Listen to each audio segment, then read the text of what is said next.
I'd like to welcome everybody to the Code Enforcement and Nuisance Board Special Call Video Conference, September the 30th, 2020 at 1 p.m. I'm Randy Deere, and I'm glad to see all of you. Hadn't seen many of you since February the 25th. So with that, this is a new deal, and we'll get through it. I'd like to go ahead and swear in our staff, if we could, please. Swear to tell the truth, the whole truth, and nothing but the truth, so help you God. Yes, sir. Very good. Okay, we have roll call. Deere, Yes. Johnson, Johnson, Here. Say. Dearbone, Here. Here. Okay. Thomas, All right. Let's go to the approval of our February the 25th meeting. Tabitha, thank you for sending those out to us, along with everything that you sent us. Has everyone had an opportunity to look at the February 25th, 2020 minutes? Mr. Chairman, I read the- Are there any additions, deletions, or corrections to those minutes? I have read the minutes of February 25 and recommend approval. Okay, we've got a motion. Yes. Eggleton, Do we have Deere, a second? Yes. Okay. Deere, Yes. Simpson, Yes. Dearbone, Yes. Hilton, Thomas, Yes. Okay, moving ahead, let's go to our hearing agenda, case 1. That's case 2019648, citation 2020-2546. The address is 918 Nutwood Street. The respondent is Jennifer Payne. The officer is James Hetty. Is Miss Payne with us?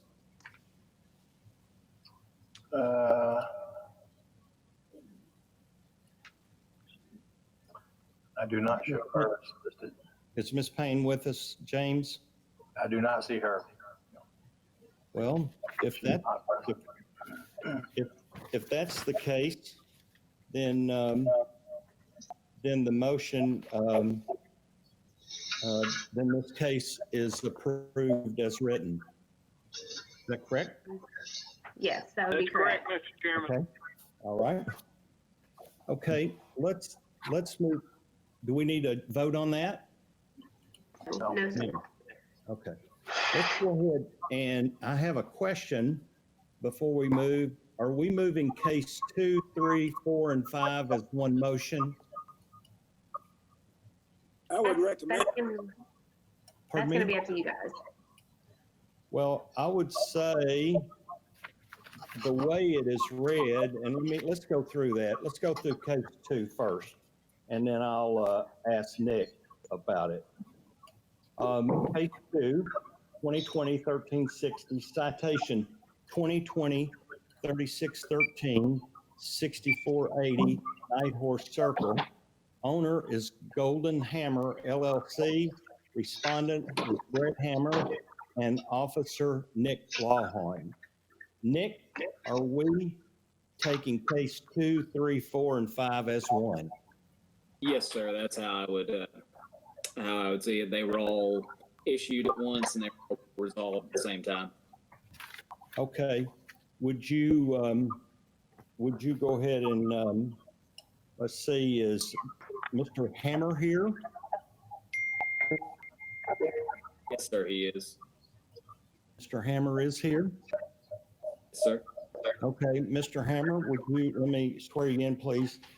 You swear to tell the truth, the whole truth, nothing but the truth, so help you God?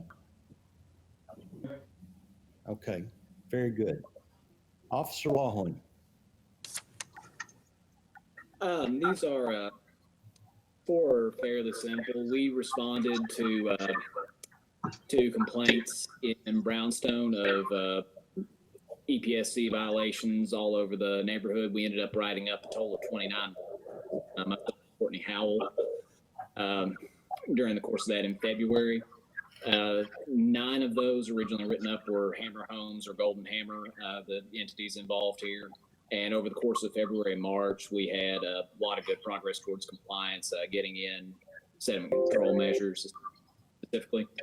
At the end of March, I sent out a notice to both Golden Hammer LLC and Hammer Homes LLC that there were still some lots out of compliance. And when I went back to the reinspection, there were silt control devices. They were in the wrong place. What I was not aware of at the time was that Mr. Hammer had not received the notice that I moved ahead with citations. You'll go to the next slide. You can see the tracking that from USPS certified mail showing Hammer never received that notice that, hey, we've still got a couple of we wanted some things done on. So I issued the citations. Barrett got in touch with us really quickly to talk about it. And after discussing things on site, within a week of that, we had erosion prevention device or sediment control devices, on site at all 4 lots that were in the location specified in the permits, and considered the case resolved, I believe, as of the 13th of April. And the last lots with sediment control devices in place. As of the 13th, all lots were in compliance. Once we got everybody on the same page, things moved very quickly, and haven't had any issues out of these lots since then. Okay. Mr. Lawhon, have all of these properties that we're addressing here, and we're on case 2, but I bring up case 3, 4, and 5, have they all come into compliance at this point in time? Yes, sir. They were all compliant as of April 8th. I officially closed the cases out in the case system as of the 13th. Okay. So I would like to make a motion that case 2, 3, 4, and 5, hang here just a minute. I'd like to make a motion to dismiss all 4 citation and signs of these 4 cases. Second, Jack. Okay, Deere Yes. and Thomas. Deere.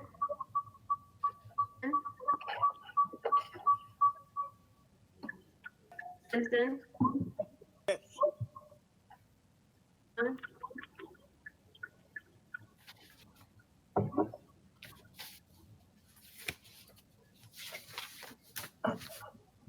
Tabitha, sometimes you're coming through, sometimes you're not. Did you want to say yes or no to that? Okay. Talking to me. Tabitha, Yes. this is Frida. Did you call my name? Oh, I was asking Ryan. Oh, If he I'm wanted sorry. to I say didn't, yes or yeah, no. I didn't hear you say my last name. Yes. Okay. Eggleton. That time I said to you, Frida. I'm sorry? That time I said your name. Yes, okay. I said yes. Okay. And then Thomas. Yes. Okay. Mr. Hammer, thank you for being there today. Officer Lawhorn, thank you so much. Okay, let's move to case number 5. Case 2020-1363, citation 2020-3619. This is, let's see here.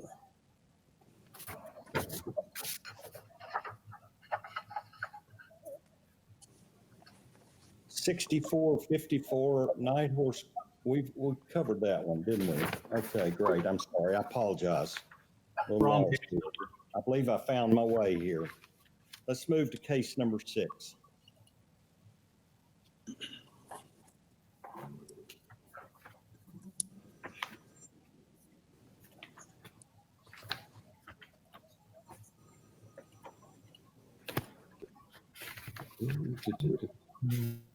Case number 6.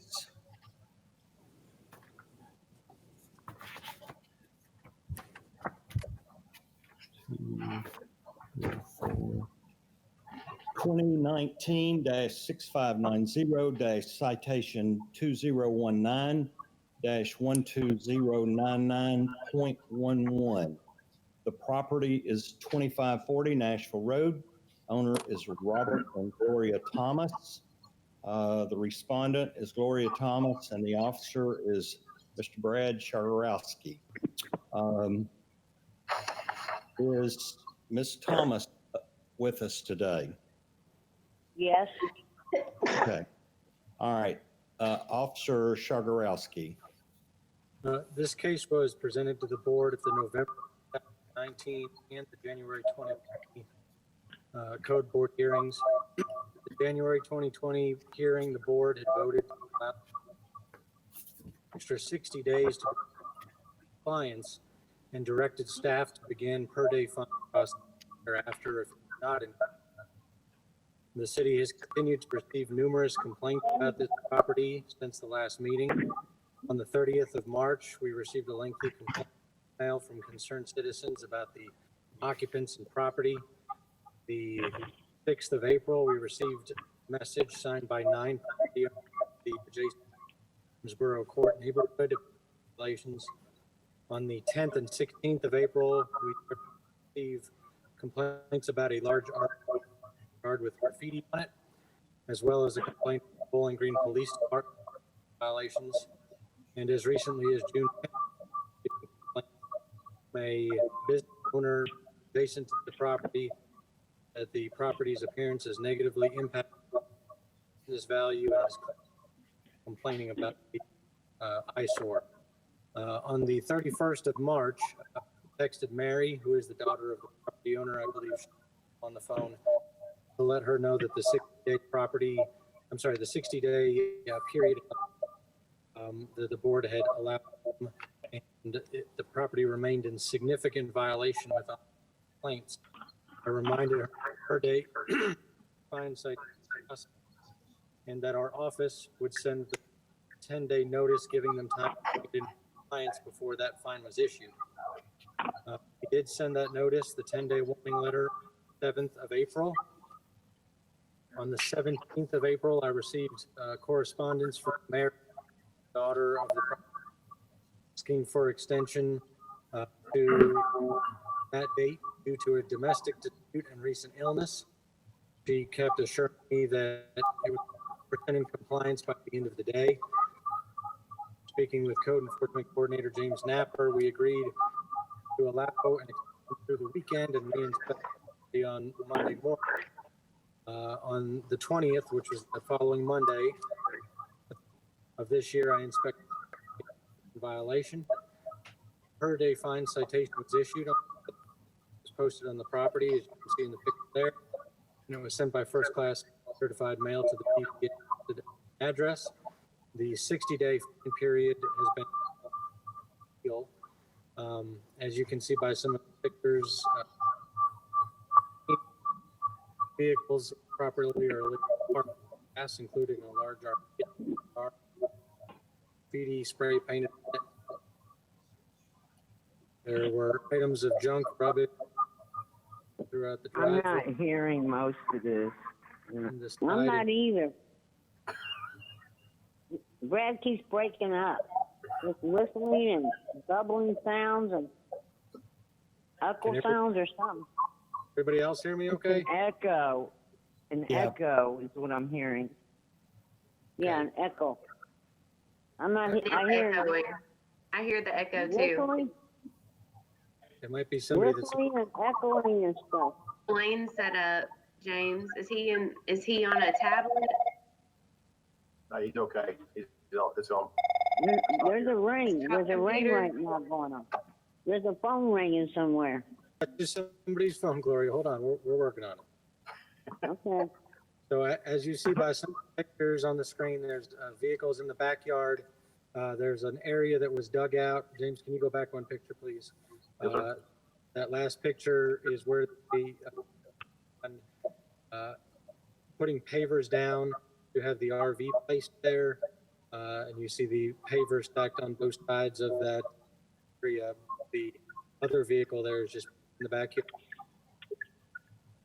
On the following pictures, you'll just see accumulated rubbish, appliances, tires, and pretty much the same type of items that were present at the previous meeting, as well as all three previous citations. I didn't hear what you said, Brian. Excuse me, what's helping me is I'm looking at the minutes and the program that you provided this Tabitha, and that tracks along with what Brad is saying. At least I have. Yeah, the meetings, I believe that, the minutes you have are from the February meeting. This case was brought before you in January. So the January meeting, this case was heard after 60 days. Compliance came back up in April, which is, so it would not have been on the minute from the February meeting of. Is that correct, Tab?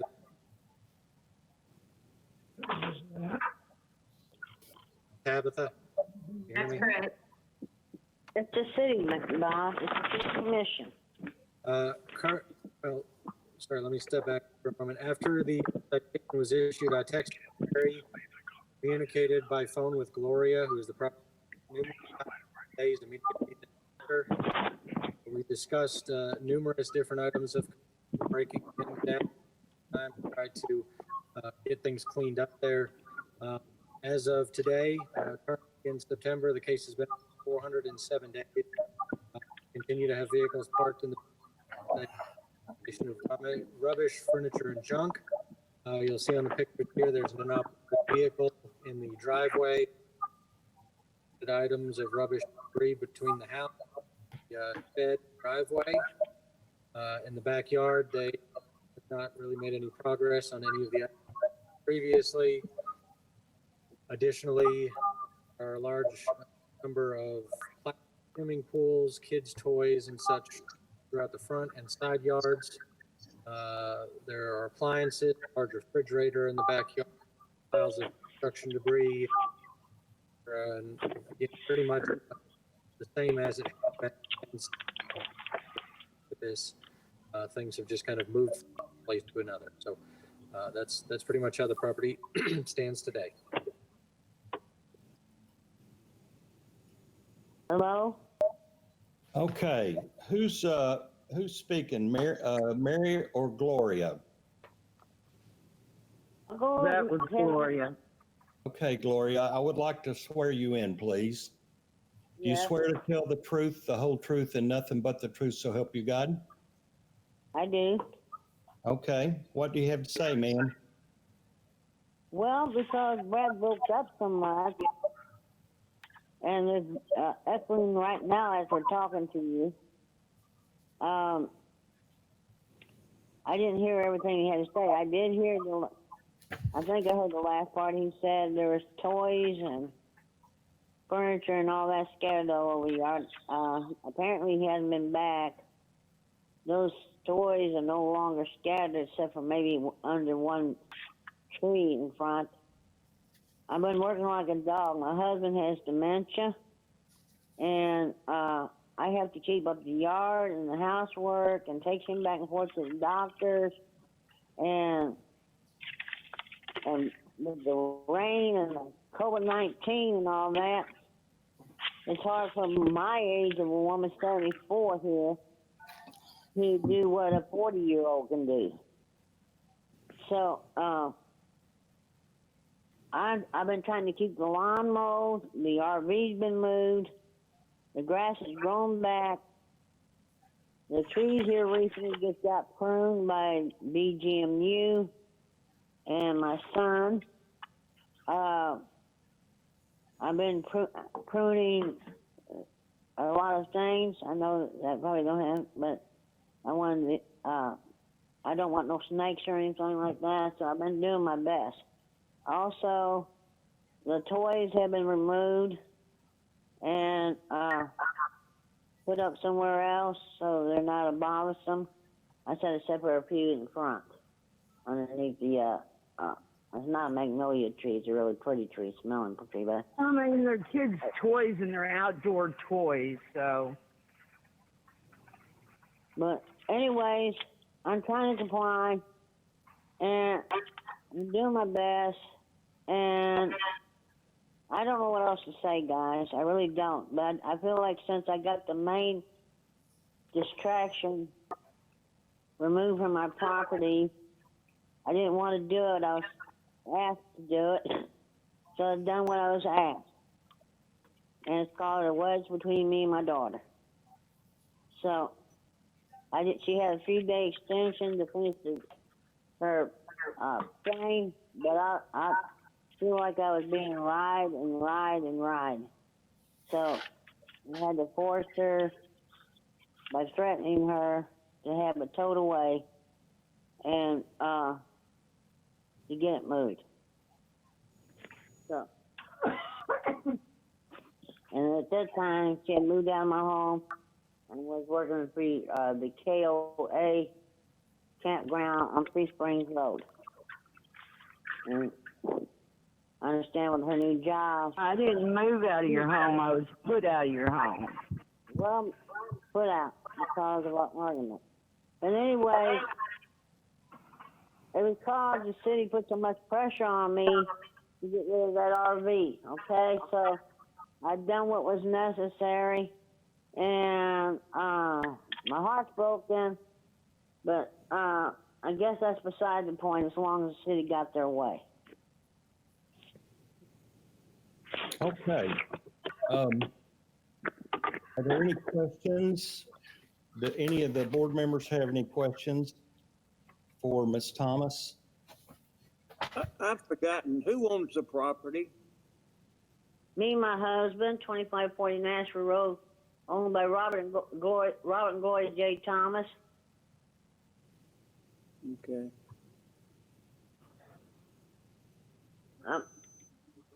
I'm with Verse One Mortgage, and anything that causes me to lose my house, like I don't know what else to do. I'm trying my best, like I said, to get everything in compliance. But because me and my daughters had a rift between us, and we couldn't get along, it's been hard on us, physically, spiritually, and mentally. And like I said, I have my husband to take care of. And if I don't wait on him right away because he's got dementia, he thinks he's being punished somehow.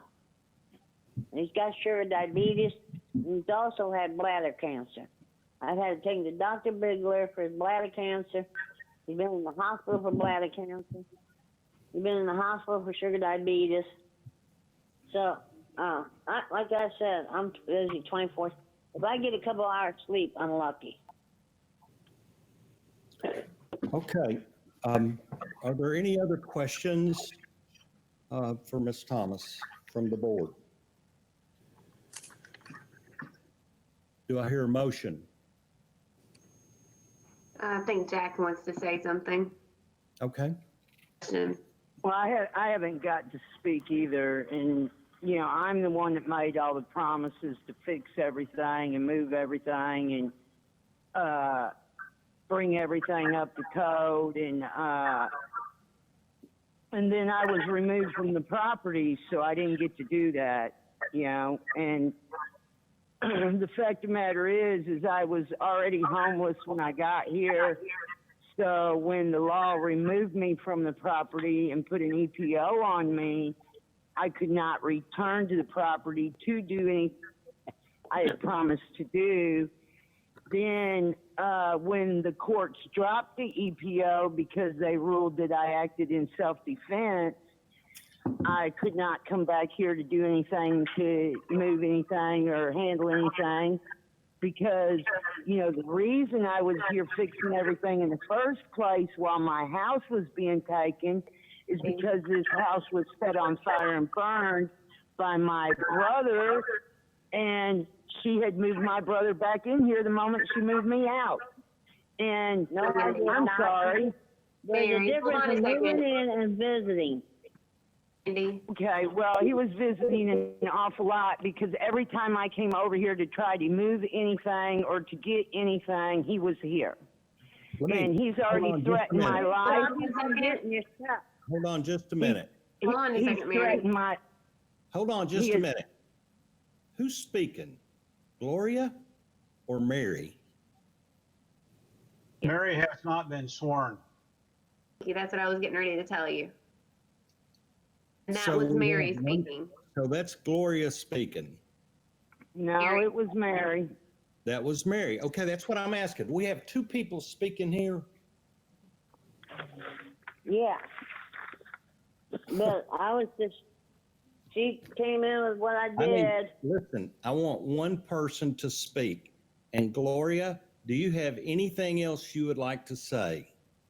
Yeah, I would like to just say that, like I said, me and my daughter had a verbal conversation along with her husband and stuff, like she said.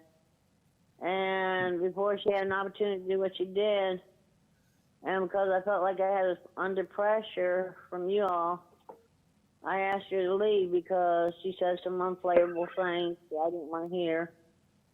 But I guess I said some things to her that she didn't want to hear. But, and I did have her arrested because I smacked her for her verbal connotation, and I had to, and then she turned around, put me down, and then I had to call the law, and I went to the courts, and they said I had to file an EPO against her, and I was only wanting to do an eviction notice. But they said I couldn't file an eviction notice without filing an EPO first. So I done what the law said. I was just trying to follow the law. And All right. this came. All right, Jack, did you have something you wanted to ask? Yes, sir. When was the last inspection? And what was the I don't status? remember, Brad. I don't remember. No, I'm asking staff. The last time that I was at the property was the 22nd, which is when those photographs are from. I have been out of the office the last 2 days, but Jared with our office went by the property today and confirmed that the photographs that I have screened there from the 22nd are more or less the exact same state of the current property. No, you can't be, because the stuff on the carport behind Mary's car has been moved. The carport is cleared completely, and all the toys, except for a handful of them, have Excuse been me, removed Mary has not completely. been sworn in yet. Well, that doesn't make me a liar. Okay, are Being there said, any other questions from the board members? Yes, one question for Gloria. The toys that remain in the yard, are those currently being used by any young people? No, my grandchildren hadn't been up here for a while to visit, but they was used the last time they was here. And that And how was long like, ago? How long ago has that been? that was like around Memorial Day, I think. I don't want to fib. I was down in Tennessee for the 4th of July. So between the holidays, because I needed a break, I hadn't had a break for a while, and then the kids surprised me and came down for a little while. So it was either between the 4th of July and Memorial Day. So where on your property would be the appropriate place to store those that are not visible from Nashville Road? I'm gonna move them into my garden area if it's okay with you all. Just to put them by the back basement door back there.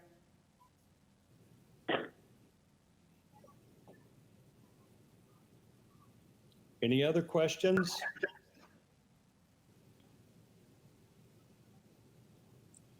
I'm thinking that this is really getting more complicated and complicated and complicated. And I'm not sure that we don't need Look, to. I'm not a freaking millionaire. I haven't got to even tell my side yet. I wish somebody'd swear me in. Well, I didn't, as I said, I didn't realize that there were two of you speaking, and that's what I was asking a little bit ago. So, Mary, we'll swear you in. Do you swear to Thank tell you. the truth, the whole truth, and nothing but the truth, so help you God? Yes, I do. Okay. Go ahead, please.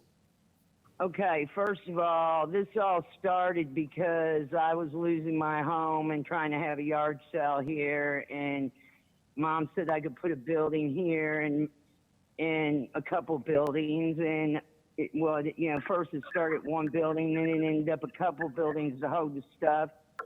And at the last meeting, we all agreed that I'd put that slab down and put the RV on top of the slab, and that I'd finish underpinning these buildings and finish storing my belongings in them. And that's what I was attempting to do when the law showed up here and informed me there was an EPO against me and removed me from the property. That happened because me and Mom, like she said, there was words exchanged. She said things that were hurtful to me. I said things hurtful back. When that happened, she admitted. She says she slapped me. I've already said, I told the police, I was punched in the throat. She denies punching me in the throat. That's fine. But the courts ruled that I was acting in self-defense, and they dropped the EPO. So when the EPO was dropped, I attempted to come back over here and get my belongings and finish what I'd started and tried to get it done. At that point, my brother Ray was here. He's the one that burnt their house to begin with. That was why there was so much here to clean up. It's why there was so much damage to the property. And, me and my husband worked like dogs fixing this place and cleaning it up while we were losing our home. But it didn't matter because all my stuff, when they took me by EPO and made me leave, all my stuff was left sitting in her backyard to rot. And that was all I had left from losing everything I had. Everything I had left was sitting there and it was left to rot. But did anybody care? Did anybody offer to help me after I did everything I could to help everybody around me while I was losing my home? No, hell no. They didn't Mary, even care that I was being lied on or anything. Mary, But it don't matter. I'm going to butt in on you for just a minute. I've got a question. Yeah. This board was extremely lenient with you folks. I know you were, and I appreciate your all's leniency. No. I want you to listen. We were extremely lenient with you and your family back in February. This case has been going on 407 days. Let me ask you, why should we continue to give you continuances to get this property cleaned up when it's basically seen that that's not going to happen? Let me ask you, here's what I'm going to tell you. Here's my answer to that, okay? When I was put off here 3 days before the deadline, and I promised y'all I would have it done by the deadline, and you can tell, if you come out here and look, you can tell we had this place cut in for the slab. I would have laid, in that 3 days, I would have gotten that slab laid, and I would have had the RV moved back here, and I would have had the rest of my belongings stored. But I didn't get that 3 days because I got removed. And so I couldn't touch anything here. And I haven't been allowed back here until as of yesterday. Yesterday's the first day I've been able to come back to this property and touch anything here. Second thing I want to add to that is this. I lost my home while I was putting this house back together. While I was losing my home, I remodeled the inside of this house. I emptied my house. I've emptied her buildings and fixed her buildings and put her stuff back into her buildings. I cleaned up a huge mess here. I did a ton of work while I was losing my home, while I was injured because I had been in an accident. And yet I got it all done and would have continued to get it done had I never been removed from this property, but I never got that chance. Now, as of yesterday, I'm back here and I'm able to come onto the property. And as of yesterday, I found another property, a piece of property I plan on buying. I got that down payment in my back pocket right now. I've got to go look at that property and make sure it's real. I got to make sure that it's all legit. But if it's everything the man has promised me it is, I'm going to hand him the down payment to that property today, as soon as we're done with this meeting.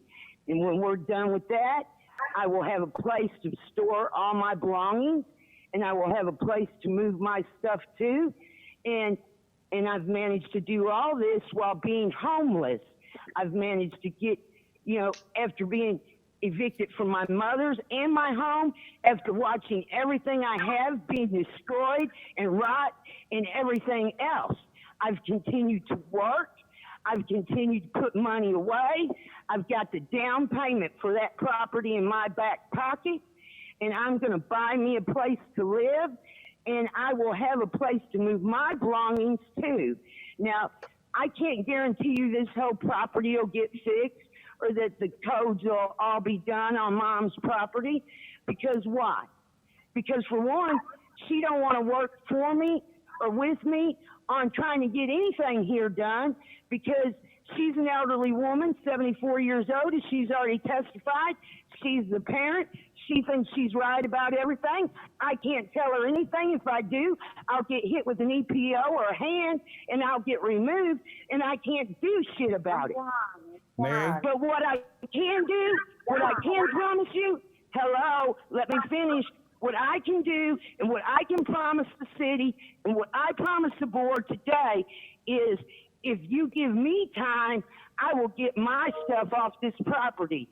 And that's the junk that you all keep calling junk. It may be junk, but it's my junk. It's all I got left. I've done lost everything, and I Mary? keep doing. Mary? Huh? Yeah. Mary, listen, we're getting into some redundant conversation.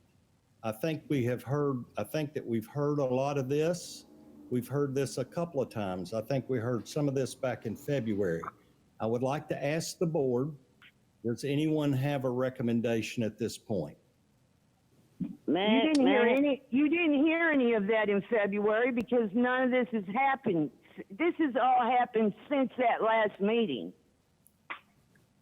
Mary, I understand that. I understand that.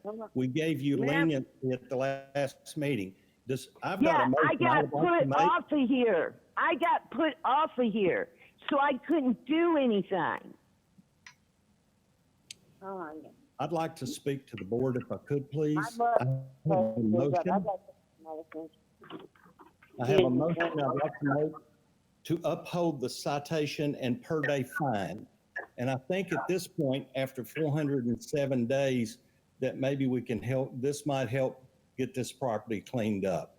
I hate to do the fine, but again, the motion's to uphold the citation per day fine. I cannot pay you $100 a day.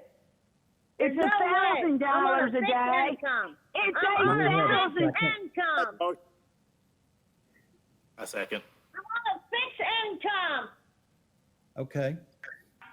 Roll call. And I want to remind the boards too, the city people, I want to remind all of you that while she was losing her house, I'm the one who gave her permission to move that shed over here. What about that? That's why they're fining you. That's why they're fining you. It's your property. Tabitha? Yes.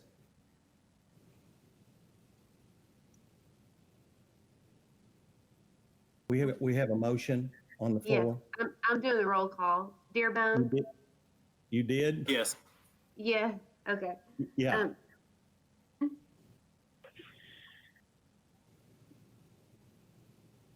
Can you hear me?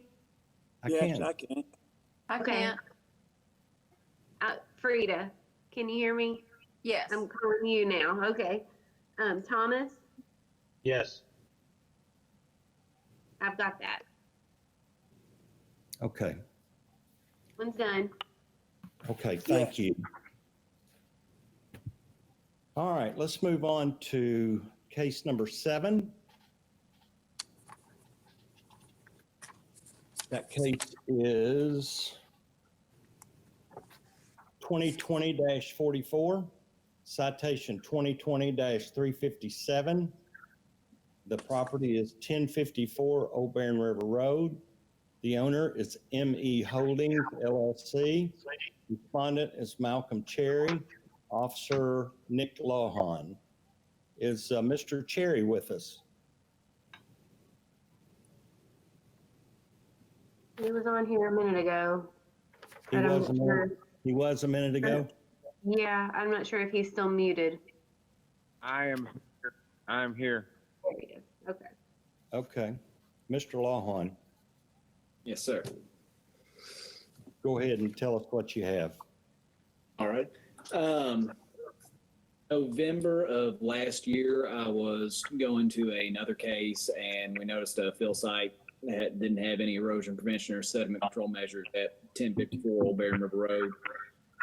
We sent a letter at that time, didn't open a case, just requesting that temporary EPSC measures be installed, the culvert under the road that had been clogged up be cleaned out, and that a permit application be submitted. This is all kind of rehashed from the previous, just a summary. In January, neither of those items have been addressed, so we issued a citation, and then by the end of January, we had a permit application in, culvert had been cleaned out, and there were temporary EPSC measures in place. As of right now, though, the application has not been approved, holding on stormwater quantity, I believe, from one of our partners has comments out on it. And if you'll go to the next slide, please. These are just some pictures from the from January 3rd, if I remember right. Yes, January 3rd. On the left is the fill site itself, no EPSC measures. On the right is the culvert, which had been filled almost completely on the right-hand side of the sediment. There are two side-by-side rectangular box culverts that go under the road there. Then we've got a little more summary on the next slide, and then a couple slides of text, or pictures, excuse me. So as of right now, as I mentioned, permit application review is ongoing. Our engineer, Chad Doty, has concerns with stormwater quantity at the site. I believe he spoke with the engineer recently. As of the 18th of September, the ditch was lined with riprap, but there did not appear to be any other erosion prevention and sediment control measures in place anymore. There are eroded areas present within the fill, and that right side of that box culvert, if you're looking downstream, has again accumulated a substantial amount of sediment, and there's standing stagnant water on both sides of the culvert, and I've got a couple of pictures of that on the slide. So we still have, so basically there's still standing water here on this box culvert?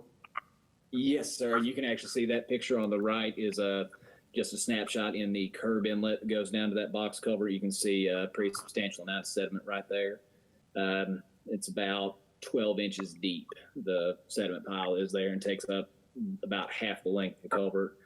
And I've got a couple more pictures on the next slide to kind of finish it out, showing the fill area as well. And that is where we stand at this time. These pictures were taken September 18th. Have there been suggestions on how to fix that? So there should have been temporary erosion prevention and sediment control measures in place from the time that the application was submitted to present. That would have reduced the sediment load substantially going in there.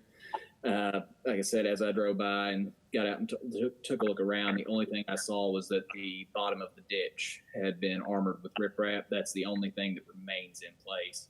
The final configuration of the site, once there's grass established and there should eventually be a small stormwater basin to detain some water, should really knock down the amount of sediment going in. But right now, as long as there's bare soil out there, nothing short of silt fences, straw wattles, check dams, that sort of thing will stop that sediment from getting in there, and it'll still accumulate some. Okay. Okay, anything else, Mr. Lahon? No, sir, that's all I have at this time. Thank you. Mr. Cherry, Yes, are you with us? yes, can you hear me? I can, thank you. I'd like to swear you in, please. Okay, You swear to tell the truth, the whole truth, nothing but the truth, so help you God. yes, I do. Thank you. What do you have for us? Well, we, what the inspector says there is all true, just like I told you last time. We did put a temporary fix into the riprap and stuff that's in the ditch. It stopped most all that. I did not know anything about it refilling here in this last, 10 months or something. I haven't been there to look. We have been in the process of working with the engineer to build a holding pond. Well, with the COVID and all that stuff, it's put us on a back burner, I guess you would. And with the closure of the city itself, you guys, we just haven't got anything done. And, I have been in contact with our engineer, and he's been in contact with Chad Doty, I believe it is, there.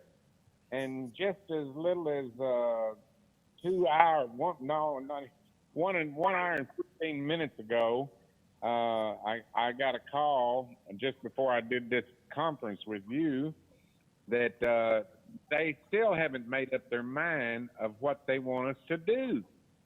And, I've already spent about $4,000 on engineering work and everything. And I understand right at the moment they want to do some other kind of change before we can build our little pond and put our drainage ditch in and our head wall and everything like that. Now, it's been so long that the erosion from my property is not eroding into that ditch. It's because it is grass covered, and I'm mowing it every other week. So, I don't know about this excess stuff building up on there. If it is, it may be coming off of the BGNU side. They own the property next to me, or the PJ Murphy property, which is directly behind me, and their drainage ditch runs completely down the side of my property. And I looked at the rock and stuff almost daily, the riprap they call it, and I don't see any accumulation of red dirt of any kind on that rock. And we mow it, clean it, pick up the trash on a weekly basis, and it was mentioned there, I think, by inspector that water accumulating on both sides of the concrete culvert. I've been out there when it's totally raining, 100-year flood or whatever they want to call it, and that ditch is handling every bit of that water. And then when it crosses the street, that's not my property. That's Larkin Ritter's property. And I don't know about ponding on the other side or whatever. So I don't feel responsible for that side of the road, although I did in the very beginning go over there and clean that and take out 6 or 7 trees alongside of egress on the postgrass on it. But anyway, that's where we're at, and we're still working, and we're hung up by the city itself waiting for approval. And then we're going to spend thousands of dollars to satisfy the city. And build us a nice little pond and keep on mowing just like we've been doing. Mr. Sherry, how long do you think it'll take you to get the information you need and complete what you just talked about? I think that's totally up to the city. They have not approved us on we have submitted a plan.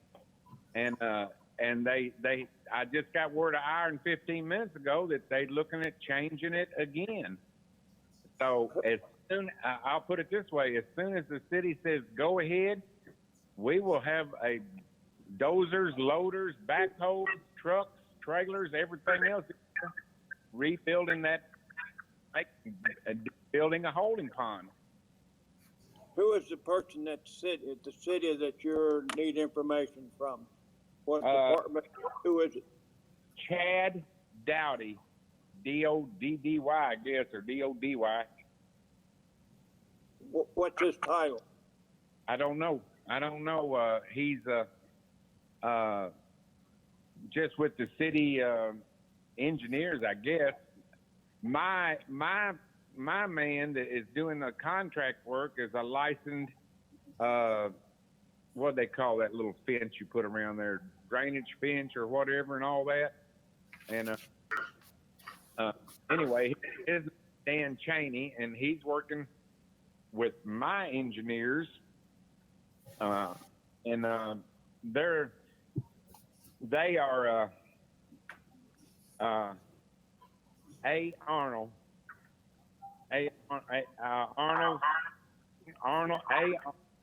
Aaron Arnold Engineer, Arnold's Consulting and Engineer Service. Well, they've drawn up the plans, they've sent them in, and I've got email after email, and the last email I got, if you'll bear with me, I'll read it to you. This is from Aaron. This is from Chad Dowdy. It's Daltrey, I guess. DoughtY. He says, Aaron, I have reviewed the revised plot plan and drainage analysis at 1054 Old Barren River Road site. The following comments be addressed. Number one, it needs to be understood that the downstream property will have to maintain and provide the determined amount of storage per drainage analysis.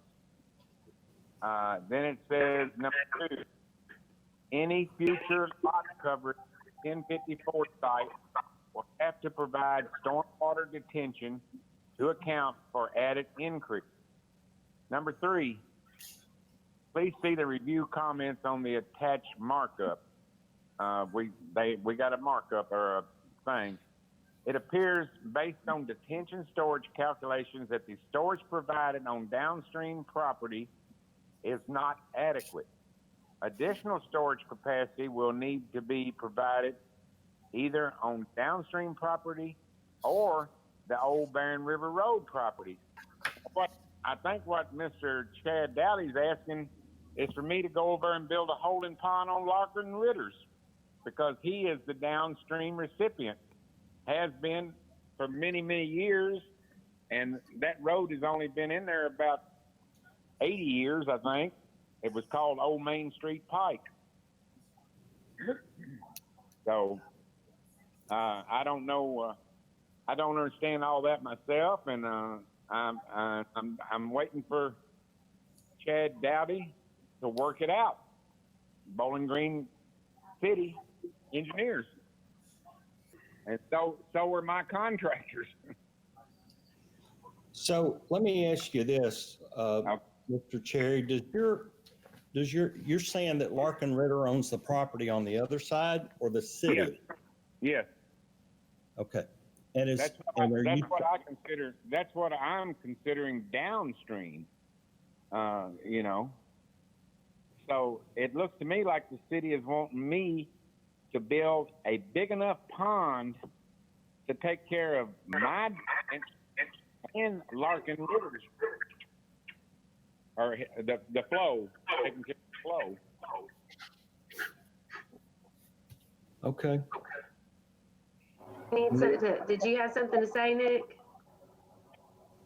When we were talking about who it was that needed to sign off on it still, and we were still looking for his name, I was going to point out it was Chad, but Malcolm found his email in there and got that out. Need That was to all I was clarify anything? As far as the things that I present, like I said, I approved my portion of the permit, the erosion prevention sediment control in February, pretty shortly after it came in.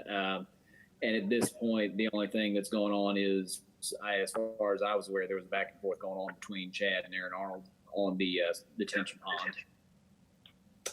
I don't know much about that. I've only seen the odd email here and there. Mm-hmm. Okay.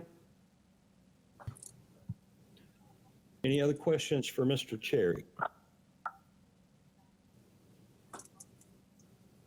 Okay. Do we have a motion or an addendum for a resolution? How about that? It seems to me that there's some conflicting reports here that I would like to have nailed down. I don't doubt that that we're trying to get this fixed, but it has been going on since last November, and I would like to come up with a game plan, so to speak, to get this taken care of. Mr. Lawhon, is there anything else that you can do? Can you talk to the engineers and find out, come up with a plan that would help us with the time frame to get this finished? Yes, I can speak and try to get a better handle on it. Pardon me, I'm sorry, I had a hard time hearing you. Yes, sir, I can do that and try to get a handle on everything. As far as I know, like I said, if my understanding is correct, his reservation is on the placement of a culvert to prevent erosion in the ditch line of the road, and that's what he and Aaron were talking about. As far as I know, is the last item to check, and that should be the only thing remaining. But I can definitely find.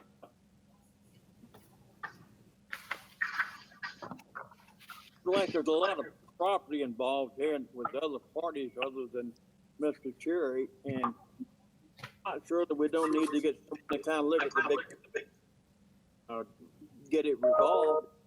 Could be repaired, be fixed, and taken care of.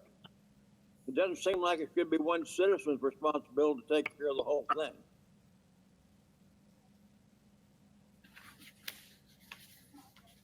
I concur.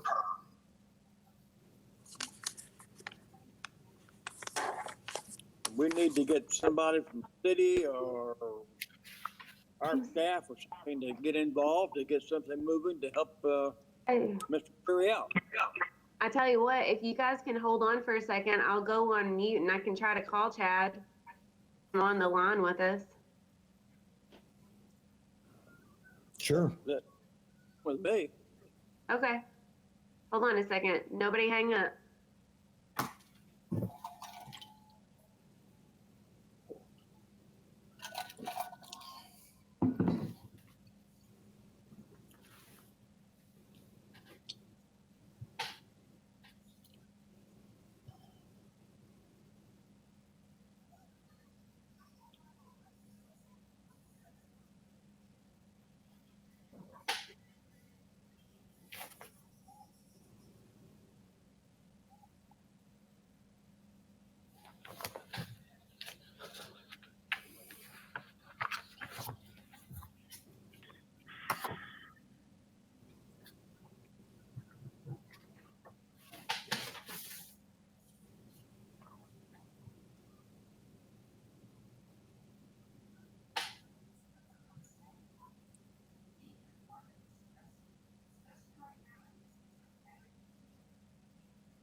couldn't get in. Nick, do you know if he is in today? Pardon me? Hey, Nick. Addictions, one of the golf lovers right now.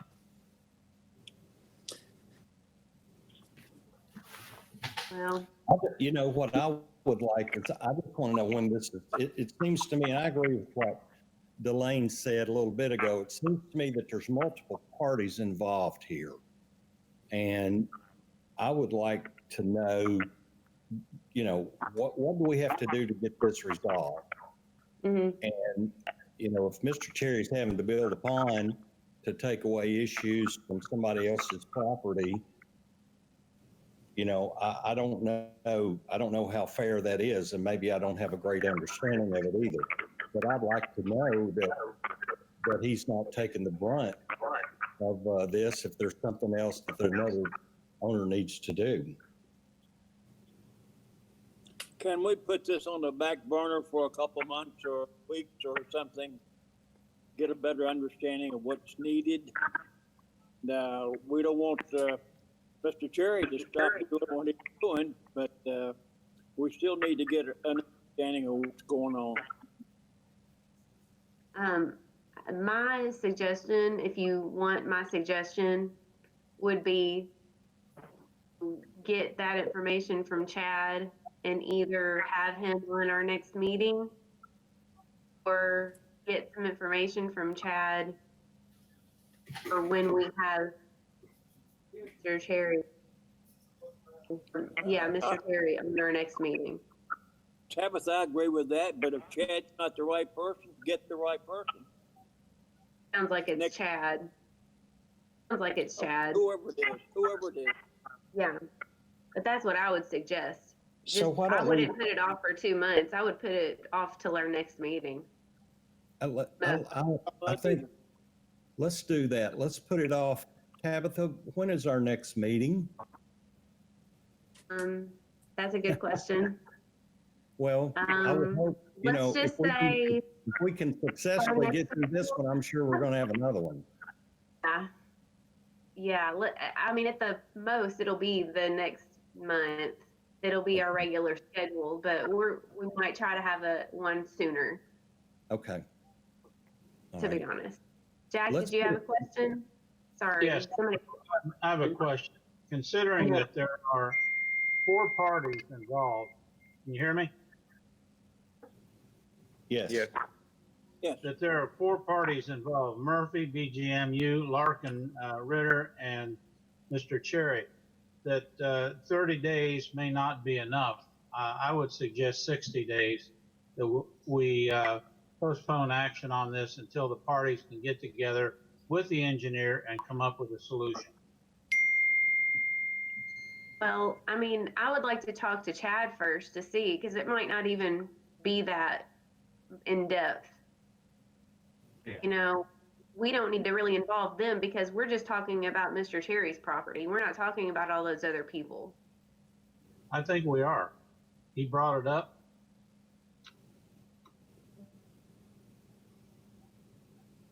Okay. Let's do this. This is Malcolm again. I hope everyone can hear. Yes, the thing is right now, I mean, we have submitted a drainage pond plan to the city. Chad Daughtry has come back with these other things that need to be addressed. And what needs to be addressed is the downstream property. Now, I'm not an engineer, but to me, that means the property on the other side of the road. It means that I need to hold my water and any other water so that it will not go to the other side of the road.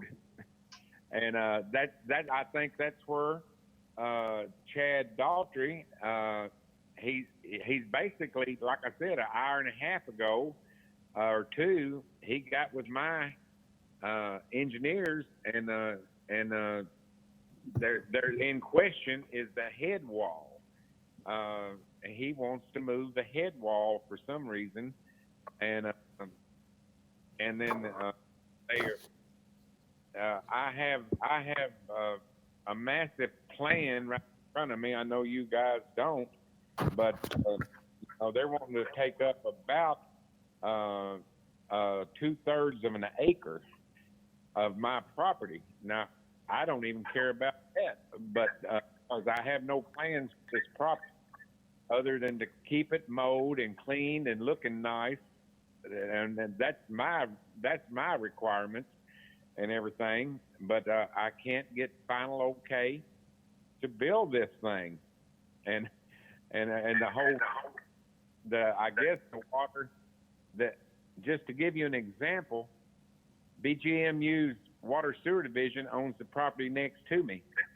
They have a little holding pond that you can park a car in, and then they release their water into this main ditch that runs down and goes under the road on Old Main Street Pike, or it's called Old Barren River Road now.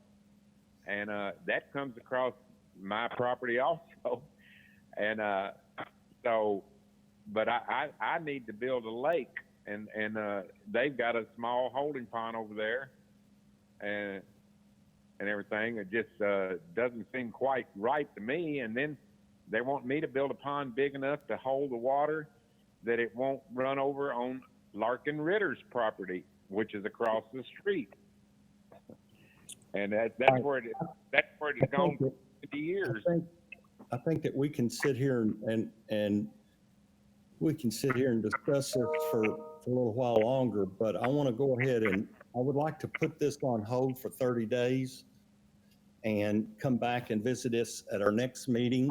And within the next meeting, I would like to hear from the engineer to find out. And if the city, if Mr. Cherry has submitted plans and the city hadn't got back to him on that, that's not necessarily his fault either. So I'd like to know where the city is with the approval of those plans. How do we do that? To make a motion to do that, Tabitha? Let's just postpone till the next meeting. And when the next meeting or regular meeting is going to be October 27th. Mm-hmm. I'll just say October 27th. How does that sound? And if we have one prior to that, we can just try to schedule it. I guess we need to ask, is Mr. Lawhorn the one to find this out, to obtain this I can information? contact Chad. I can include Chad in the next meeting. Okay. To If you can do that, join us on here. Mm-hmm. if you can do that, that'd be a great help. Yeah. And I'm gonna make that motion. Yes. Yeah. Make that motion, Randy. Okay. Yes, I would like to make a motion to postpone this case number 7, and to try to obtain more information from the city regarding the plans that Mr. Cherry has submitted, and find out how long it's going to take for the city to approve those. And I'll second. This is Frida. Okay. Dear Simpson, Yes? Yes. Yes. Joan, Brian. Okay.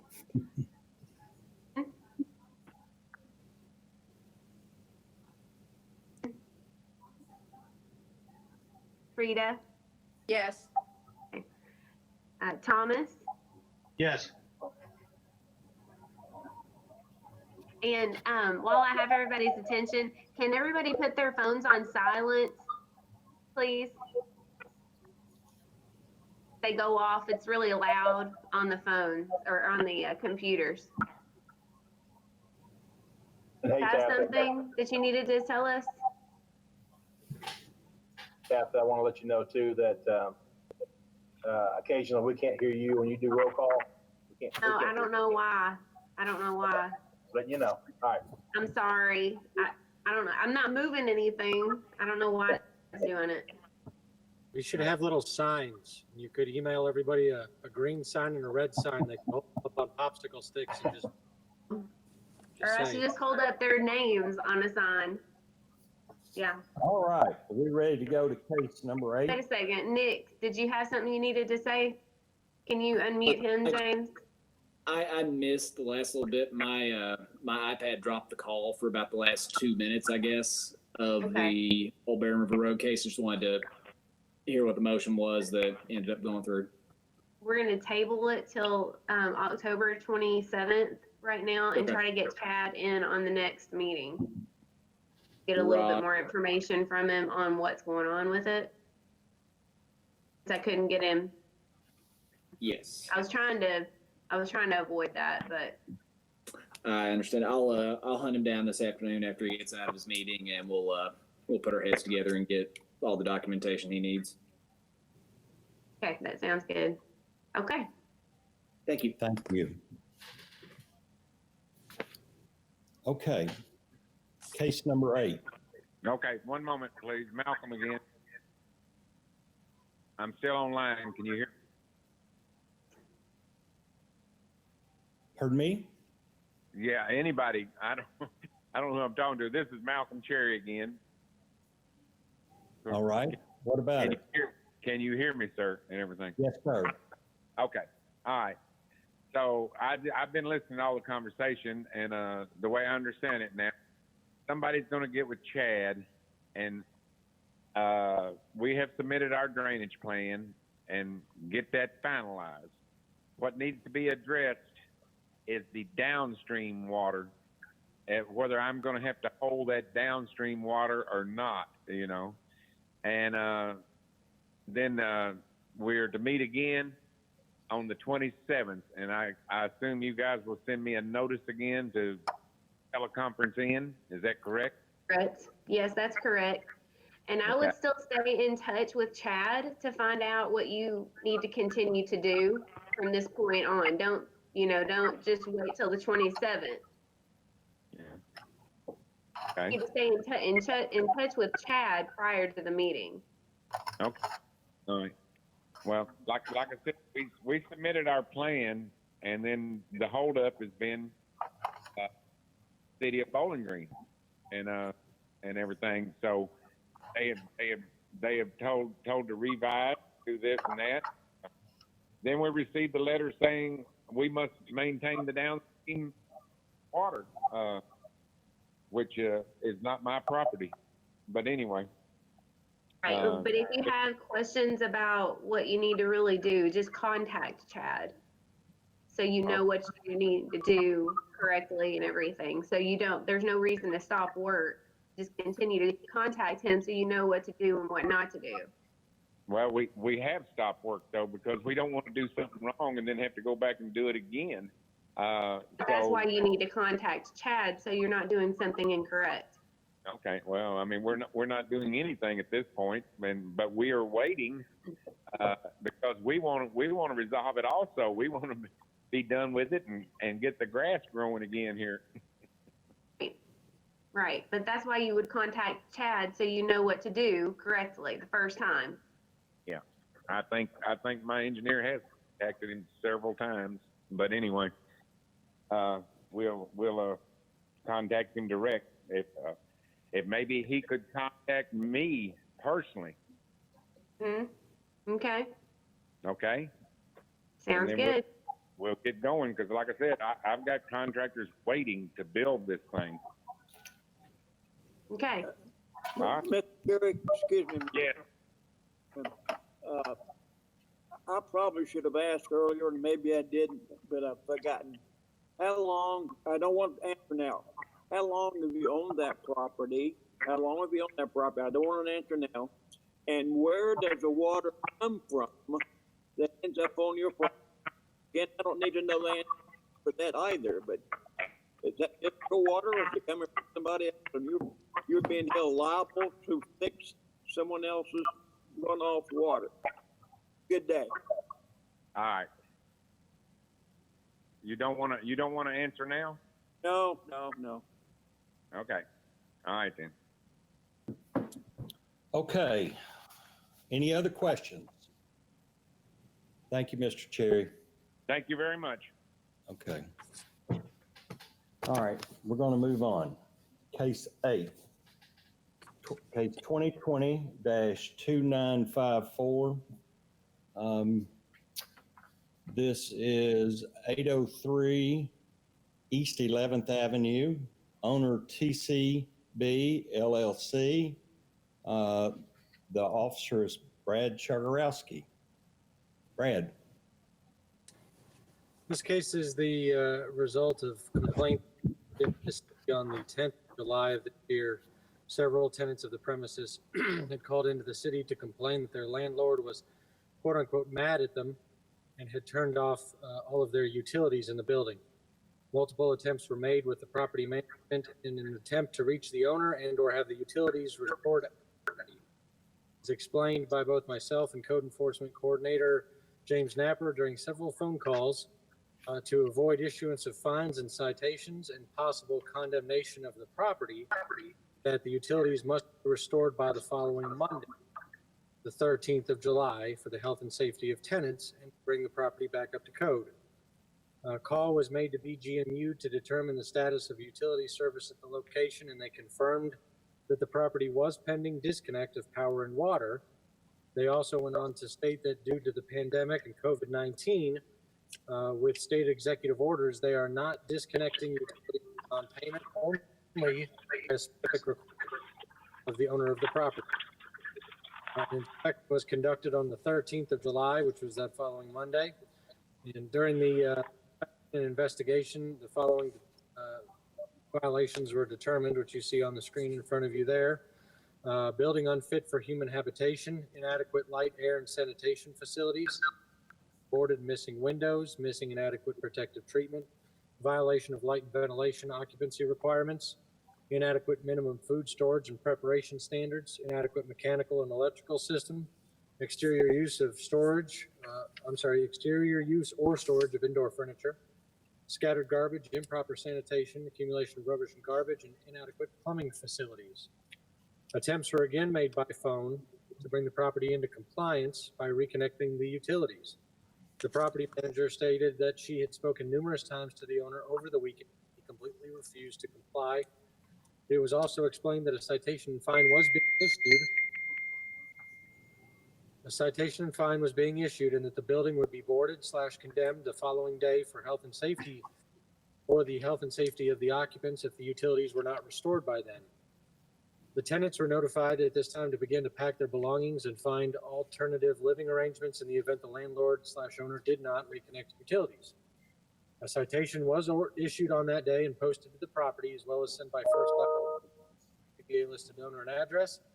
And the listed reinspection date was the 23rd of July.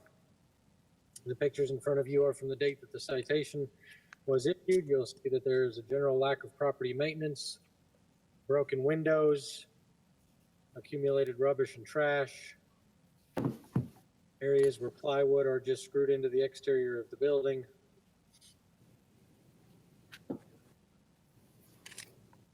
On the 14th of July, after multiple attempts had been made, the utilities were still not reconnected at the property.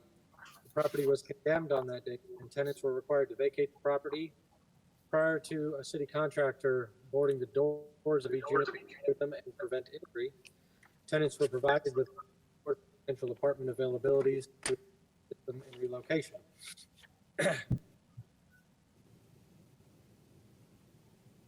All right, that was gonna sneeze. The pictures in front of you are from when it was the condemned 14th, the day after that it was cited. On the 15th of July, the day following the boarding of the property and condemnation, we received information that overnight the property had been vandalized and was characterized by significant graffiti, which was vulgar and inappropriate.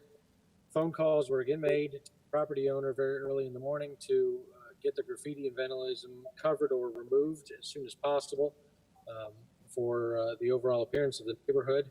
And the ownership and management did not cooperate. We were able to have a city contractor respond the same day to paint over the graffiti, which you'll see in subsequent pictures. The pictures in front of you are somewhat, I guess, redacted. So, the graffiti and such on the building, with a couple boxes there. Some of the images. Between the 17th of July and the 22nd of July, numerous work hours were spent assisting tenants in finding arrangements, removing and replacing boards from doors to allow them to remove their items from the apartments, and to provide financial assistance for security deposits and first month's rent, to avoid any of the tenants being homeless or otherwise further negatively impacted by the actions of the property owner. On the 24th of July, I inspected the property and it remained in violation. The second citation was issued, as you see on the screen in front of you. It was mailed to the PV listed date of the 4th of August, and added on that citation were the original violations as well as the graffiti and defacement on the property. We've got some pictures here of you see, so you can see what the property looked like at the second citation and where the contractor had painted areas. There's a large accumulation of furniture and rubbish on the porch. There was no trash service at this time, and trash was starting to pile up, as you see in the cans there. Broken windows still. On between the 24th of July and the 5th of August, multiple visits, staff and contractors, and even more time was spent in effort email to assist former tenants with living and relocation arrangements. On the 5th of July, the 5th of August, I inspected the property and it remained in violation. The third citation was issued at that time with a compliance date of the 17th of August. The pictures you see in front of you now are from that day. In large accumulation of rubbish and debris on the property still, junk, broken windows, et cetera, et cetera. Between the 7th of August and 18th of August, multiple visits were made to the by staff and contractors to remove and replace boards, and even more time and effort has been spent to assist tenants and try to get this property into compliance. At this point, the case has been open for 83 days, and we have exhausted every possible or cooperation from the owner. The owner refuses to go to the utility or do anything to cooperate with the city whatsoever. At this point, we're asking for the issue a per day citation. Begin the per day fine citation process. All right, is there anyone, thank you, Brad. Is there anyone from TCB LLC here? We won't notify them for these, Randy. You don't have to worry about asking. This is just approval to issue a per day citation. That's okay. No worries. It's okay. Okay. Well, then I think, first of all, it's a shame that that occurs in our city, specifically to people, that we have landlords that treat people that way. That's my personal opinion. I'll make a motion to implement a per day fine in the amount of $100 to run for a period of 60 days. Second that, Delane. Okay. Deere? Yes. Okay. Simpson? Yes. Stone? Yes. Hilton? Yes. Thomas? I'll say yes, but I'd like to know if we know who the principal owners are in TCB.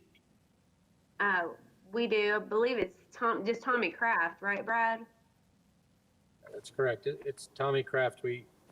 And I don't know if it has any bearing at this point since you've already voted, so I think it's probably okay to say this, but we're dealing with this situation at a couple other properties in the city that he has done this to, so those will probably be coming in front of you in the coming months as well. I think Mo's working one right now as well on the other side.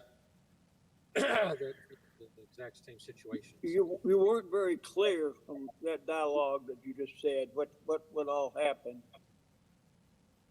I'm sorry? Talk about the house on 11th Street. I'm sorry. Which part was I'm unclear about? 803 East 11th. I think we were asking who the owner was, and I couldn't hear what you said. Whoever you said the owner was. It's Tommy Kraft. C-R-A-F-T. Yes.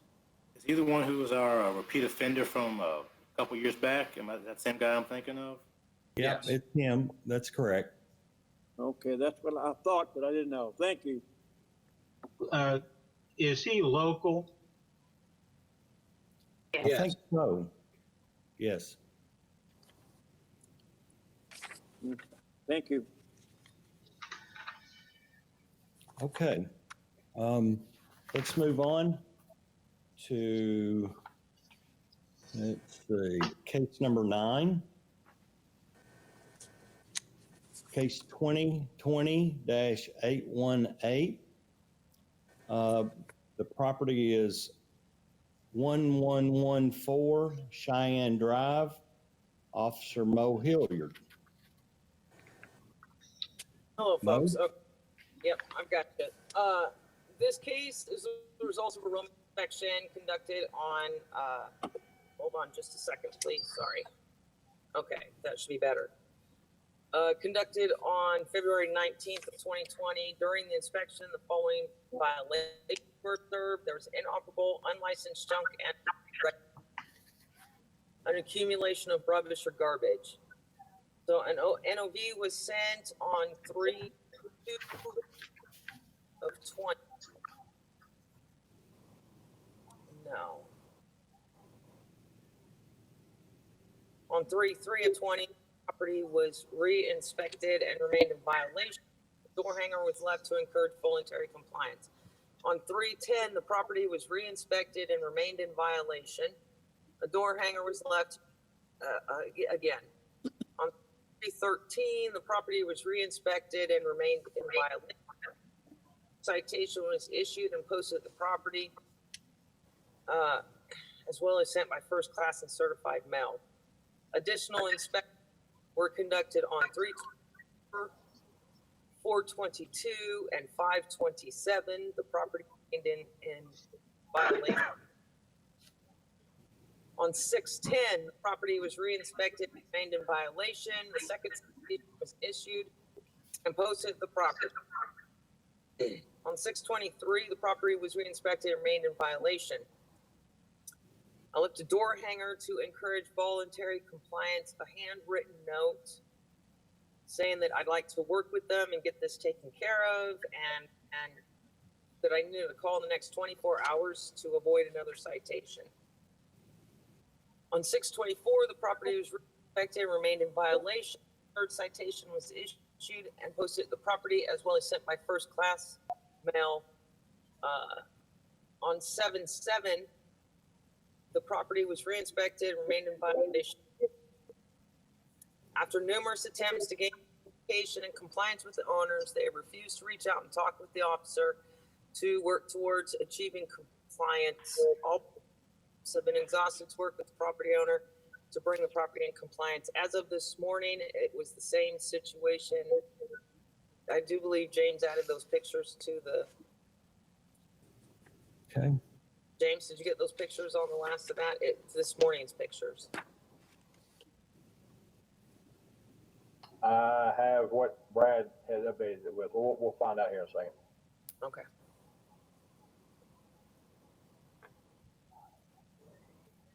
Okay. Mo, any other comments? Not really. This case has been open 124 days. I've tried really hard to get hold of these people, leaving all kinds of notices, and they just absolutely refuse to even talk. All right. Are John and Laura Bolton here? No, and it's another per day fine request. All right. Well, I'll make a motion to implement a per day fine in the amount of $100 to run for a period of 60 days. Second. I'm sorry, who seconded that? Yeah. Thomas? Here? Yes? Did you say yes?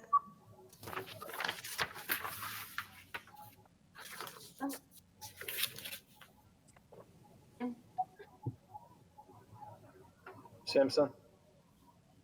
And then I said Ryan. Yes.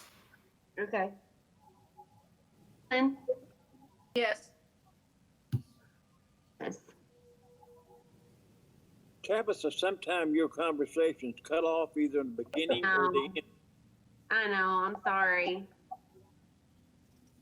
Yes?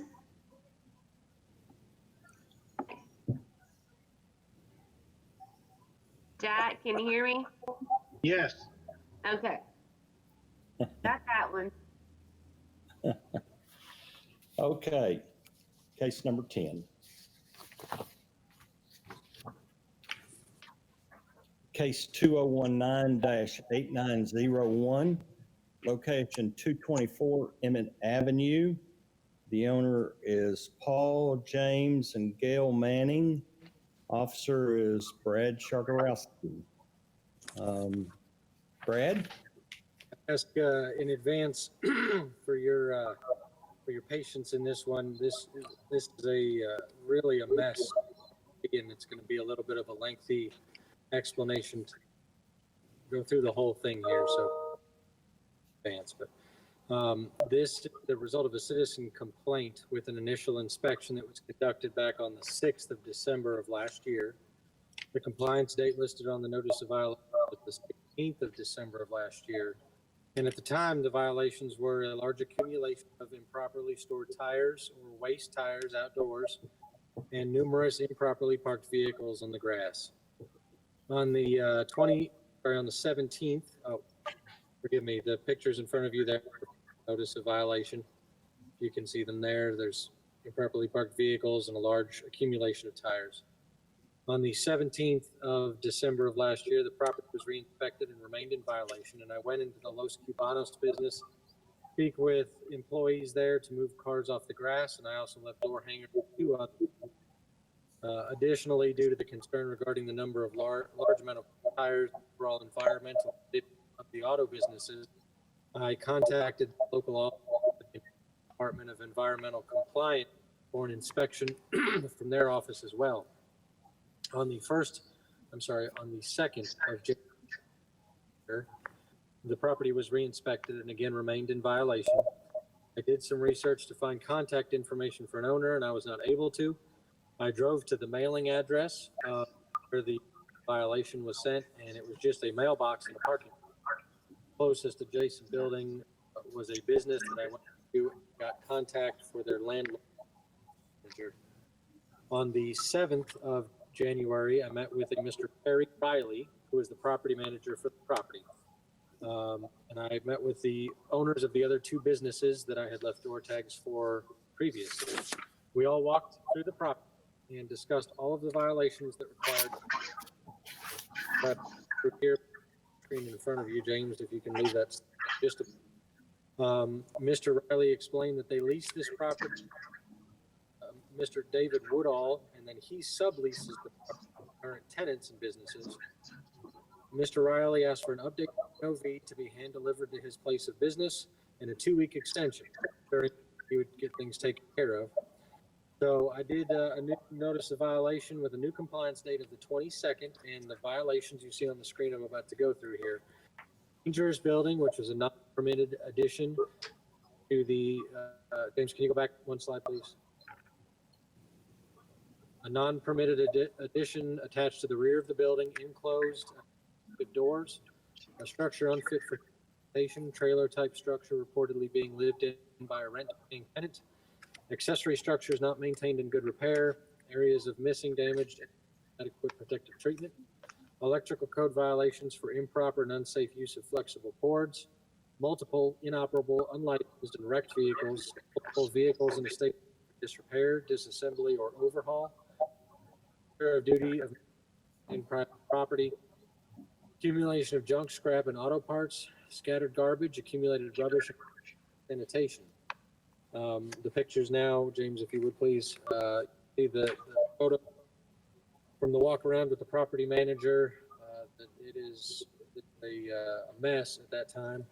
There are just piles of tires, car parts. This structure right here, James, is the small trailer type structure that we have continued to get reports that someone is living in.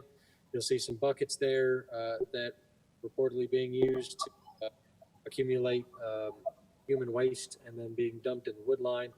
Over to the right of this picture, you'll see on the backside of the structure that was added on, it's kind of tacked together with different pieces of sheet metal. There's just a pile of literally just decomposing trash under a tarp.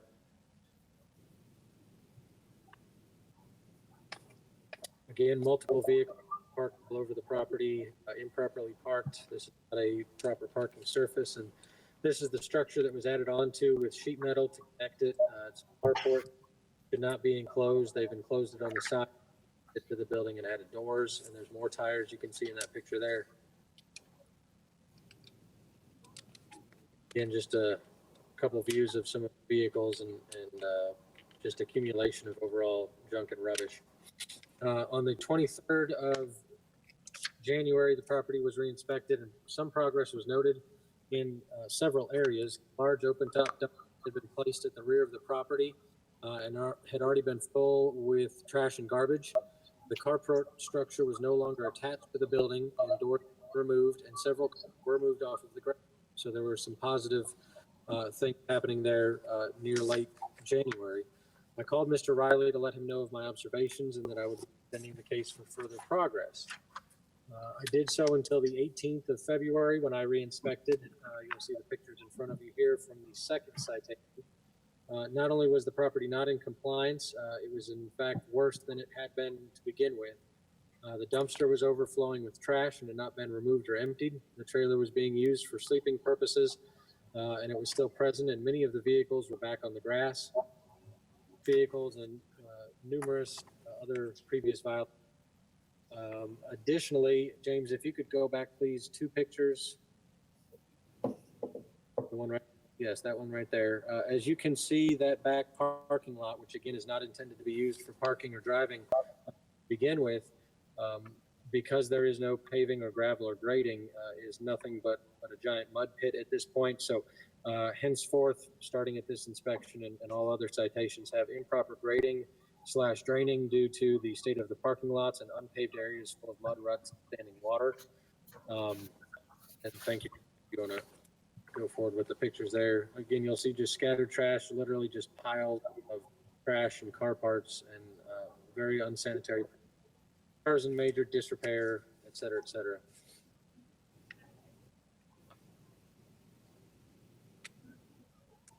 On the 20th of February, Mr. Riley came to our offices to explain that he had already paid the first citation and he had turned this over to his attorney, Mr. Kimball, for eviction proceedings against the tenants.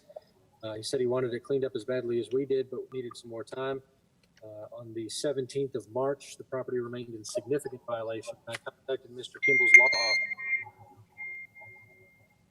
office. Mr. Kimball's law office, leaving a message trying to avoid additional fines and citations, and I needed an update. Mr. Kimball did call me back and left me a voicemail on the 23rd of March of the year that he was working on evicting to get the property cleaned up. However, I never had any feedback from him or Mr. Riley or the property owners. On the 31st of March, I received a call from the location who stated that he told me he had received a 15-day eviction and that he would need to speak with the attorney, but he also made statements that the person was now living in that small trailer 24/7 and had buried cables underground to run electricity outside and was still using buckets to relieve himself and dumping it in the wood line. On the of April, I reviewed the case with Code Enforcement Coordinator James Pepper, since it remained in serious violation of code due to the COVID-19 pandemic, holding off on citation. Due to the state of the property on the 21st of April, I did issue a citation and posted it on the property as well as mailed to the owner, first class, and certified mail. The pictures in front of you here, you'll see with the compliance first, and I additionally noted graffiti and defacement on the premises as well as some storage of indoor furniture. So here's some pictures from the day that this citation was issued. You'll see again the parking lot and surface remain in bad shape. There were vehicles that had just the frame, no doors, hoods, or any other parts. parts of the building are still just capped on metal, large piles of car parts, tires. Again, things are maintained in a sanitary manner.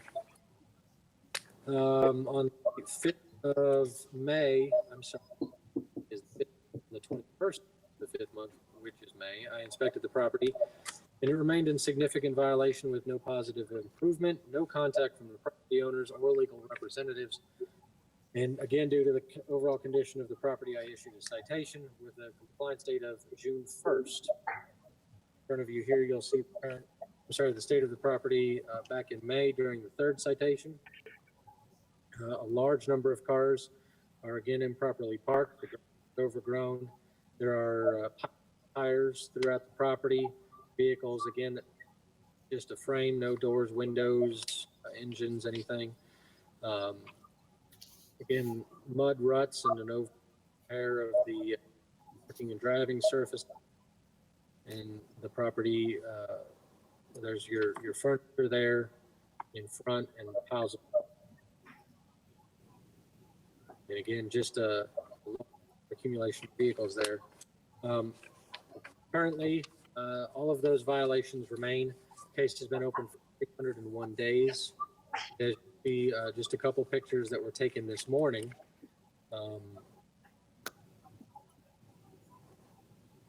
Some of the same vehicles are improperly parked, grass, mud all over. There are just crash, they're burned out vehicles. Again, just tires, rubbish, debris, garbage, piles of auto parts, and overall a very unsanitary and unsafe condition at the property.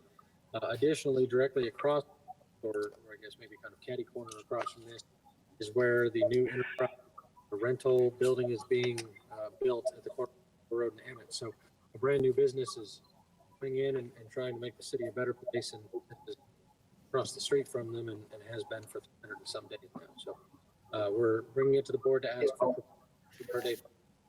Location right good, section right. What'd you say, James? Okay. Anything else, Brad? I don't have anything else. I thought James said. No, you're just cutting in and out still. I just trying to check where you're at. Well, I'm sitting still. I haven't moved.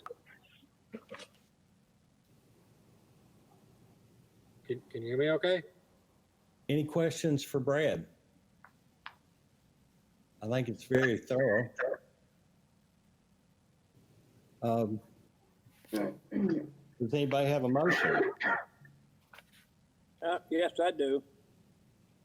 I make a motion to implement a per day fine in the amount of $100 to run for a period of 60 days. Delane. And Thomas, second, second. Frida. Okay. Simpson, Eggleton, Yes. Deere, Yes. Simpson, Yes. Dearbone, Yes. Eggleton, Yes. Thomas. Yes. Okay. Okay, thank you. Case number 11. Case 2018-7381. The property is 759 Ironwood Drive. The owners are James and Catherine Hahn and Officer Chargarowski. Okay, Brad. Can you guys hear me okay? Yes. Yes. This case is the result of a road inspection that was conducted on the 1st of November of 2018. That is not a misprint. This was 2018 that this case started.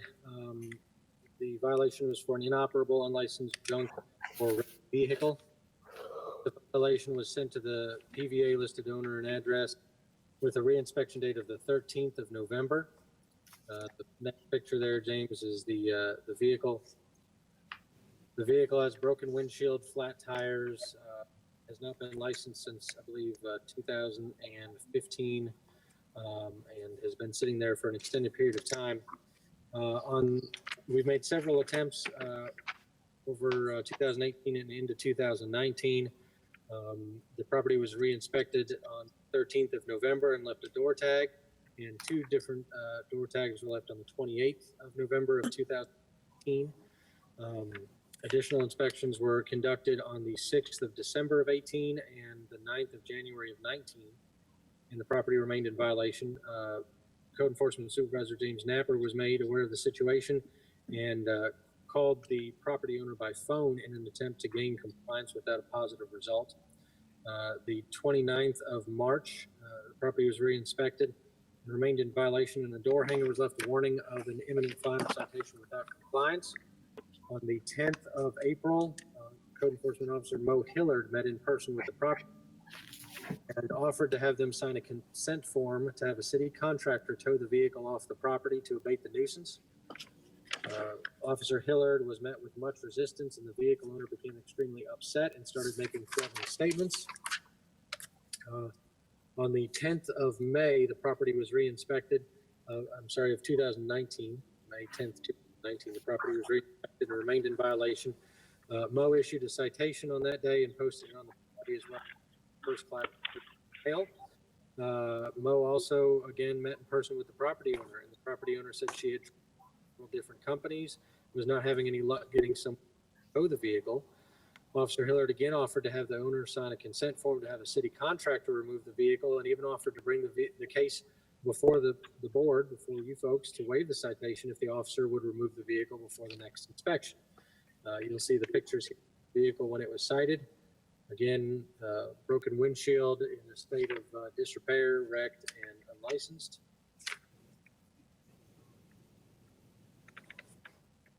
On the 17th of May of 2019, James Napper received a voicemail from the property owner and attempted to call back, was not able to do so.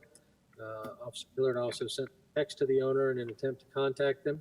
And on the 21st of May of last year, we started receiving complaints again into the city about the vehicle in poor condition for an extended period of time. On the 23rd of May, the property was re-inspected of last year, and a citation was issued and posted on the property. On the 5th of June, the property was re-inspected and remained in violation. I'm sorry, I got ahead of myself here. Here's the pictures from the second citation on the 23rd of May. Citation was posted on the property.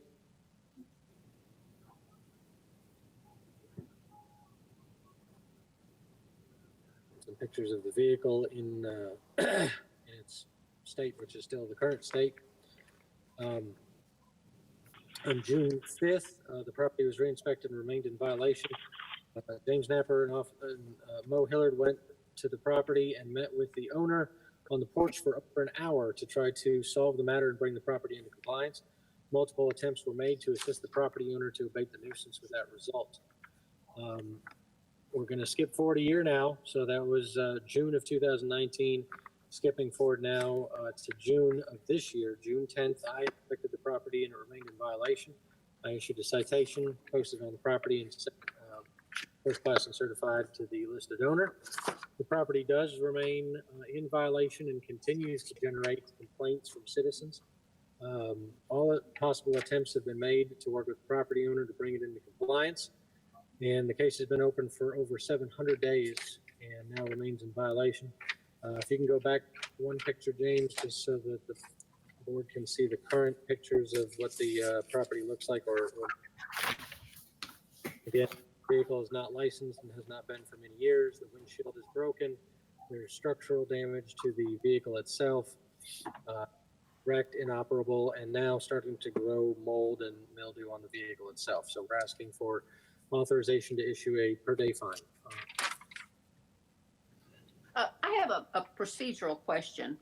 One of our options is to vote to have the vehicle removed, which would take care of the eyesore. Imposing a fine may or may not produce any action, and may or may not, the owner may or may not pay the fine.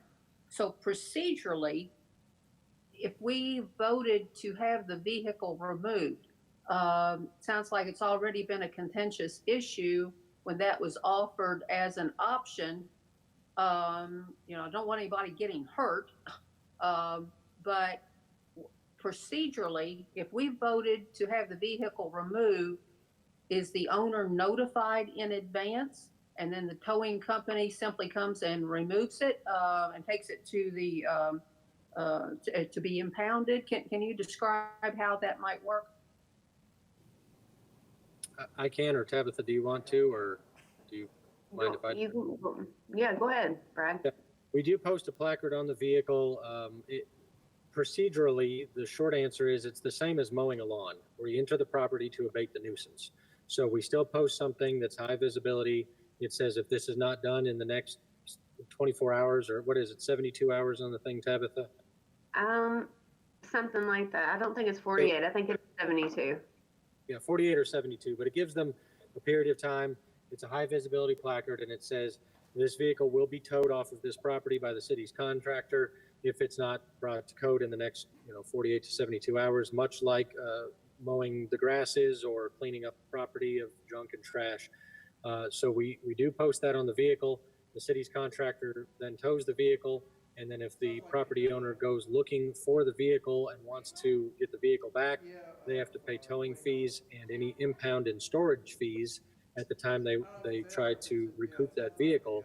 If a period of time, which I think is 90 days or 120 days, elapses, and that's set by state law, once that period elapses, then the towing contractor can crush the vehicle and sell it for scrap to recoup their funds for having towed and stored the vehicle. So that's how either they make money, the property owner getting their vehicle back, or by selling it at auction or scrapping it and getting their money that way. But the owner is notified by that placard, and then generally if someone comes back to their house and their car is gone, if they call the police department has that VIN number and their tag on file and says, hey, your car was towed, here's the lot, you need to go for it. Thank you. Okay, does anybody have any other questions, or do we have a motion before the board? Can you do both? Are you asking if we could do the per day fine and have the vehicle towed? You didn't come in very clear. Say again. Are you asking if we can do a per day fine and have the vehicle towed? Yes.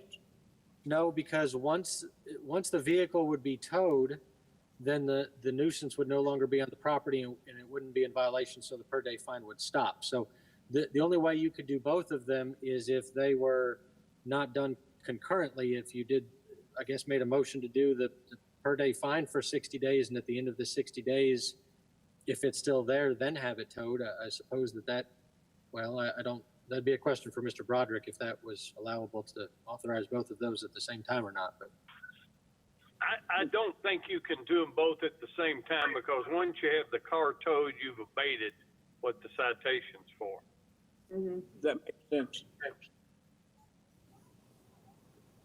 I can't, I'm just, I am personally 700 days for this activity. I know that you guys have obviously gone the distance to try to get this settled. So, therefore I'm going to make a motion that we do a per day fine of $100 a day to run for 60 days. Can I ask a question? Yes. Brad and James, what is the reason that they will not act on this vehicle? Have they stated anything? for that to Mo. Mo has had several in-person conversations with her, if you don't mind, Mo. Sure. So, from the very start with this case, property owner was really upset. She's an older lady. Her husband is sick. Her mother is quite elderly, and she tends for her. I was trying to back off long enough at first. It was to back off long enough that, to give her some time because she's under a lot of stress. But eventually it just became, she wasn't talking with me. And then she said that's because she lives, I think it was Muhlenberg County. She's got another property over there. So, and I called trying to get a phone number, something. And just the situation. She's an older lady under a lot of stress. She was making a lot of kind of threats, if you will, I guess, against, I mean, she was threatening suicide. It was really emotional. I didn't know what in the world to do. That's why I brought James in on it. She seems to, at the time, she really liked Jane, but thoroughly convinced I'm a very mean person. Thank you. Well, obviously, based on what you're telling me, I don't want anybody to have a breakdown over a car out in their driveway. And there you see, yeah, You know, if that's the case, then the best way probably to deal with this, just have it impounded and be done with it. And can they go pay and get the car back? I think the idea that she's going to make some money on getting that car, like she's going to sell it to somebody for parts, and she wants money for it is part of it. She just doesn't seem to understand it's far past that point. Well, and that she has a garage, that if she wants to do that, all she has to do is pull it in the garage or store it indoors or at a different location.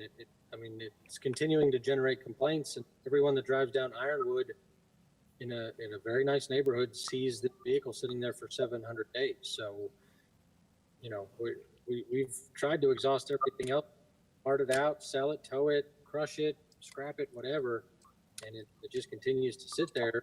All she has to do is move it in the garage, or Mo tried several times to have it voluntarily removed by our contractor. It cost her a penny to avoid all these citations. This is Jack again. Towing it or fining her, either one, might trigger some kind of self-destructive behavior. We don't know, and that could be just an idle threat. That has been my dilemma all through this. What's the likelihood she would even see a sign that would be posted giving 48, 72 hours or be towed? Is she mobile? Does she get out? She is. She's mobile. She's the one in her family who is mobile. Her mother is not, and her husband has a lot of health issues.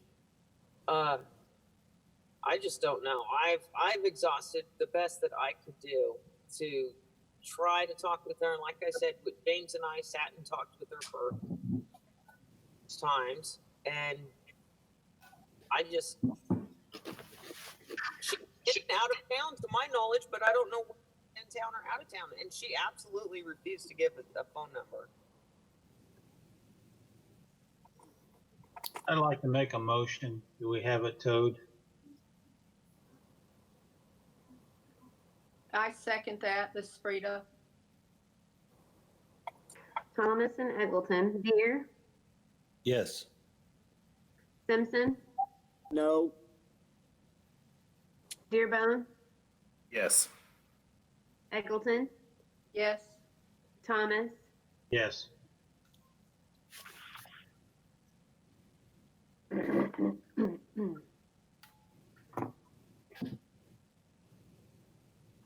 All right. Any other comments or announcements before the board? I would like to thank all of you for working with us today. I know our code officers and the office, everybody's done a great job trying to keep up with this. And, you know, I think this was a great way to maybe move through a little bit of it. I'm sure your stack is still pretty tall in the office, so we'll address that. We'll address that at another time. Anything else? Do I hear a motion to adjourn? I'll make a motion to adjourn. Second. hey, Simpson, Thomas, if I heard that correctly. Deere, Yes. Yes. Simpson, Yes. Dearbone, Yes. Eggleton, Yes. Thomas, Thomas, yes. All right.